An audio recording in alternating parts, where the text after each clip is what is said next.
Hi, ഞാനിത് മൂവാറ്റുപുഴ എന്നൊരു 6 kilometre അപ്പുറം ഊരമന എന്ന സ്ഥലമുണ്ട്. ഊരമന എന്ന് പറഞ്ഞാൽ ഇവിടെ ഒരു 3-4 പള്ളികളൊക്കെ ഉണ്ട്. ഭയങ്കര രസകരമായ സ്ഥലം. നല്ല മഴയാണ്. മഴയിടയ്ക്ക് ഒരു ശകലം തോറവേ ഇപ്പോൾ വന്നതേ ഉള്ളൂ. ഈ ഊരമന ഒരു കുന്നാണ്. കുന്നിൽ കയറി കഴിഞ്ഞാൽ 3-4 പള്ളികളും അതിനിടയ്ക്ക് കുറച്ച് കൃഷി സ്ഥലങ്ങളും ഒക്കെ റബ്ബറൊക്കെയാണ്. അപ്പോൾ അങ്ങനെ വരുമ്പോഴാണ് നമ്മുടെ ഒരു സുഹൃത്ത് വിളിച്ചിട്ട് ഇവിടെ നമ്മുടെ സാജു പുള്ളിയെ ഒന്ന് കണ്ടു.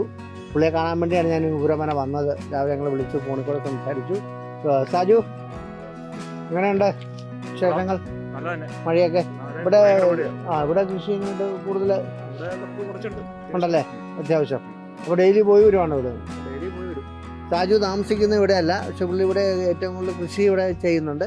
ആ കൃഷി സ്ഥലത്തേക്ക് പുള്ളി വരുന്നതാണ്. പുള്ളി അങ്ങനെ വിളിച്ചിട്ട് ഞാൻ മിനിഞ്ഞാന്ന് ഞങ്ങൾ കണ്ടു, പക്ഷേ ഇവിടെ അടുത്ത് വരെ വന്നുള്ളൂ. ഇന്നും മലയാള മണ്ട വന്നു. കൃഷിത്തോട്ടത്തിലേക്ക് പോയില്ല.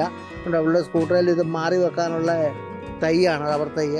നല്ലൊരു കൃഷിയാണ്. പുള്ളി ഓരോ തോട്ടം എടുത്താൽ അത്ര നീറ്റായിട്ട് കാര്യങ്ങൾ നോക്കി അവസാനം വരെ നോക്കിയെടുക്കുന്ന ഒരാൾ സാജു. അപ്പം ഞാൻ ഇച്ചിരി മരുന്നുമായിട്ട് വന്നതാണ്. അപ്പം ഇനിയും നമുക്ക് കാണാം. ഇനി ഊരമന വരേണ്ടി വരും. അപ്പോൾ എന്തെങ്കിലും ആവശ്യമുണ്ടോ വിളിക്കുക. ഞങ്ങളുടെ വീഡിയോ ഇഷ്ടപ്പെട്ടെങ്കിൽ ലൈക്ക് ചെയ്യുക, ഷെയർ ചെയ്യുക. അടുത്ത വീഡിയോ വരെ കാത്തിരിക്കുക. ഹായ്.